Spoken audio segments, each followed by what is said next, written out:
राणीपुर मां मुबैना अगवा ॼाणायल 8 सालनि जे मासूम आदेश कुमार जो अञा ताईं को पतो नाहे पइजी सघियो। उन सिलसिले में human rights unity foundation Pakistan पारां आदेश कुमार जी बाज़ियाबी लाइ सखर प्रेस क्लब अॻियां एहतजाजी मुज़ाहिरो कयो वियो आहे।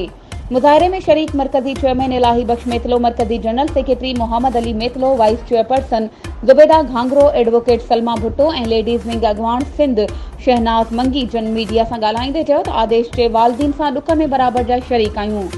असां एसएसपी खैरपुर, डीआईजी सखर ऐं आला अख्तियारनि खां मुतालबो था करियूं त जल्द खां जल्द मासूम आदेश खे बाहिफ़ाज़त बाज़ियाब करायो वञे। ॿी सूरत में एहतजाज जो दायरो वधायो वेंदो।